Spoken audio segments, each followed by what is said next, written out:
Jacob Seuss, once again joined by Mike Payton, A to Z Sports. Mike, we got a lot to talk about this week. The Lions demolishing the Cowboys, a huge NFC North showdown coming up this weekend, but we have to get the elephant in the room out of the way right off the bat because that's what people want to talk about, what they want to hear about. Aiden Hutchinson most likely lost for the season. A damper in what was otherwise a great day for the Lions in Dallas.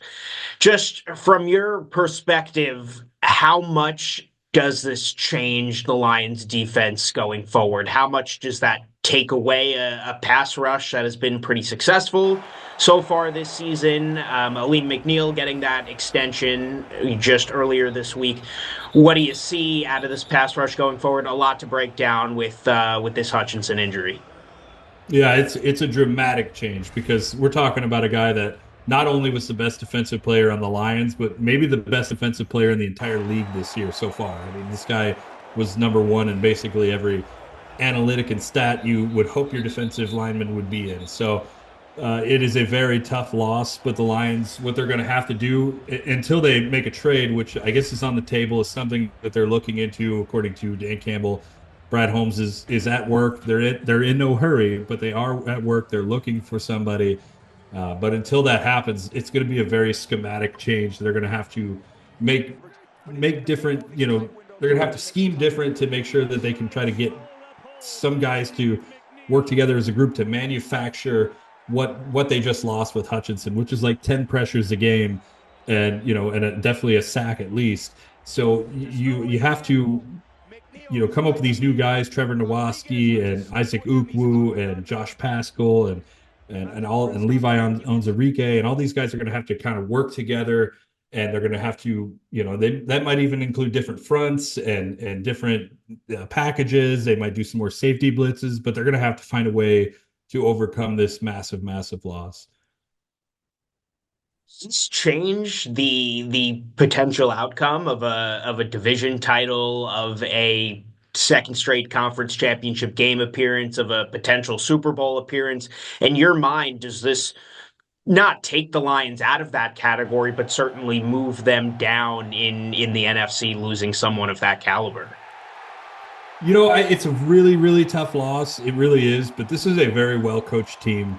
This is a team that has a lot of, and I know people maybe say this is silly, but this is a team that has a lot of belief on their side, and they are a very hardworking team.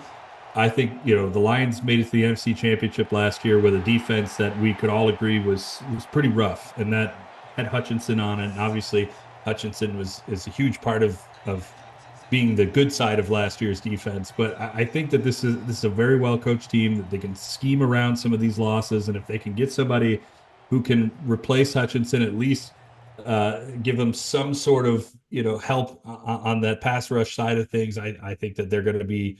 I think they're going to be just fine. That offense is incredible. We've seen it two games in a row, 40 plus points, and the offensive line is healthy, looking good. Jared Goff's playing some of the best football of his career. I think the safety wise on the defense, their safeties are two of the best safeties in the league. They are just killing it right now. Their linebacking core is really deep. Defensive line just needs some help. They're still stopping the run, so they're still doing good things. I still think that this team could absolutely win the Super Bowl, but they do need to find somebody who can come in and help. Do you foresee them maybe making a drastic trade before that November 5th trade deadline? And when I say drastic, I mean someone like Max Crosby, someone like Hassan Reddick, someone that, can just jump into that Hutchinson role. Obviously, no one can replace Hutchinson, but when you're talking about Max Crosby, I mean, that would be pretty darn close. Like I don't want to just kill everybody's dreams here, Jacob, but like it's really unlikely that Max Crosby will become a Lion this year. I'm not saying he'll never do it, but I don't think that they'll trade for him at the deadline. Even if they really wanted to, which I'm sure they would love to have a player of that caliber. The Raiders, that they're not going to trade. They really like him over there, and they've said many times, even today, Mark Davis, Raiders owner, came out and said that there's just no way that they're going to trade Max Crosby. Now, sometimes that means that they want to raise the price a little bit, but in this case, I don't think that. I think they're being serious. I really think they don't want to trade him. Reddick is somebody that could happen. The Lions have reached out to the Jets to inquire about Reddick. I think because the Jets and Reddick have this, very strenuous contract situation, and they've both messed it up so much on both their sides that the Lions could get Reddick for a lot cheaper than what the Jets got Reddick for. So there's a possibility there. I think that's maybe the best bet at this point, but we'll see. I think there's some other players out there that they should definitely have their eyes on. But if you're hoping for a superstar, I think Reddick is probably your best bet, and that's about as deep as it's going to get. All right, no more doom and gloom because Sunday was awesome outside of that unfortunate Hutchinson injury. I mean, it was men versus boys out there for 4 quarters. Revenge for everything that went down in Dallas last year. I wouldn't even say there's too much to break down from that game because it was just total domination from the first snap. But why did the Lions dominate so much? What did you see from Detroit that had them come out with a 38-point victory? They could not be stopped. They could do anything they wanted on offense, and they showed that by having hook and ladders to Penei Sewell and trying to they had Dan Skipper lined up at receiver for a play. I mean, it was No coincidence, I'm sure. oh, absolutely not. They definitely toyed with the NFL officials and the Cowboys all day long with that stuff. So, yeah, I think maybe there was a little bit of pettiness on the Lions side, pettiness in a good way. Like, they really, really wanted to embarrass this team, and they absolutely did.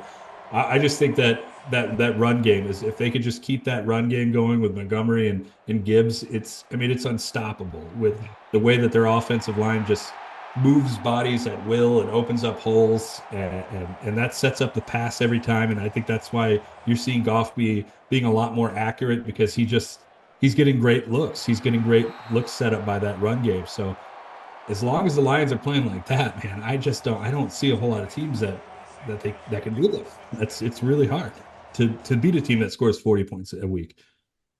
This weekend they're gonna have to play like that once again. This is such an interesting matchup. First place in the NFC North on the line. I don't think anyone before the season thought that would be Lions Vikings in week 6. Vikings have JJ McCarthy go down. Sam Darnold going to be the starter all year. I didn't think this team would be anywhere sniffing a playoff spot. JJ is going to have a down year, working with Sam Darnold, and it has just been anything but for this Vikings team.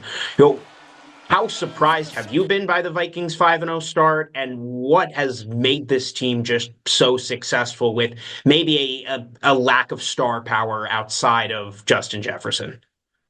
Yeah, I think it is surprising. This is a team that I in the first week before the week one, you guys asked me about what teams I thought in the NFC North were going to be good.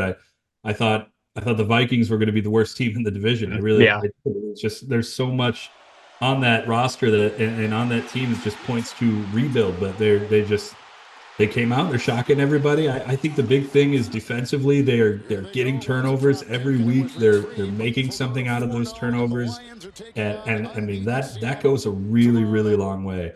I think the offense has kind of started to show some cracks after it really looked good early. I think against the Jets and against the Packers, it kind of looked normal again, and that's a little bit more comforting. But that defense, they're blitzing, they're sending everybody. They've got a great secondary, they've got a good linebacking core. They're just really deep defense, and I think they might even be the best defense in the league.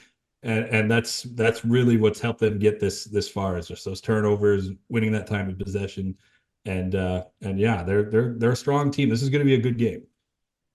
For me, the thing I'm watching the most, it's Ben Johnson, who in my opinion is one of, if not the best offensive coordinator in the league, against Brian Flores, one of, if not the best defensive coordinators in the league. How do you see the Lions offense matching up against a Vikings defense that has really, played very, very well under Flores? Well, here's the thing, this is where the Lions kind of benefit because Flores loves to blitz. Like I mean, that's his game. Everyone knows that. And Jared Goff and the Lions offense just happens to be one of the best teams in the league against the blitz. And Jared's always been very like he's not good under pressure when you're in his face and but when you're blitzing towards him, he has always been good, whether that was in Los Angeles, Detroit. It really doesn't matter. And I think that this is where the Lions can win. And it's all about getting that ball out fast and finding the right targets. And I think, if the Lions can get in there and realize that they can run the game, run the ball, the Vikings are going to have to completely change what they do defensively. And yeah, I think that's where the Lions can win is that they can beat that blitz, and that is really going to change that game drastically. On defense, you don't stop Justin Jefferson. You just hope to contain him. But outside of him, the Vikings receiving core is pretty solid. How do you see the Lions matching up against that group and trying to contain an offense that, like you said, has settled down a little bit compared to the first couple weeks of the season? Well, right now there's a really good chance that there could be two rookie cornerbacks going into this game because Carlton Davis did not practice yesterday and did not practice today. The Lions said on Wednesday that they would know a little bit more about Davis and his status for the game on Thursday. Campbell did say he was optimistic about it. We'll find out on Friday where that goes when designations come out. But if he can't play, then it's probably going to be Terry and Arnold going up against Justin Jefferson in his rookie year. I mean, what a tall task. And then you've got Ennis Rakestraw going up against Jordan Addison, and that's no easy feat as well. That's a pretty good receiver right there, and I think that there's some questions that are going to get answered about those guys right away if they can stop them, and if they can't, then Justin's going to do what Justin does, and sometimes that helps the Vikings win against the Lions, and other times it really hasn't mattered. That Justin can do what he wants all day as long as the Lions offense keeps scoring and scores more. They're going to win this game. At this point, season's not even halfway over yet, but how massive is this game in terms of if the Lions don't win, all of a sudden they're 2 games out of first place in the NFC North, and the Vikings have the start at least of that tiebreaker once you get later in the season. How important is it for the Lions to make sure they leave Minnesota with a win? Yeah, it's huge. I mean, there's no more important games than your divisional games. And especially when you are in a division where all 4 teams have 4 wins, you have got to keep winning. You got to be the team that doesn't stop winning. And I think this is going to be a really important week for the Lions because not only do they play the Vikings, who are an undefeated team, but the Texans are going to be playing the Packers, and that's a very good Texans team. So your hope is that Texans beat the Packers, Lions beat the Vikings, and you start gaining some separation here. This is a very, very important week. It's crazy that we're talking about a must win at week 6, but this feels like it has everything you need for a must win. So do they come out of the must win game with a win? What do you think goes down Sunday on Minnesota? No Hutchinson, probably no Carlton Davis, but are they able to overcome those injuries and hand the Vikings their first loss of the season?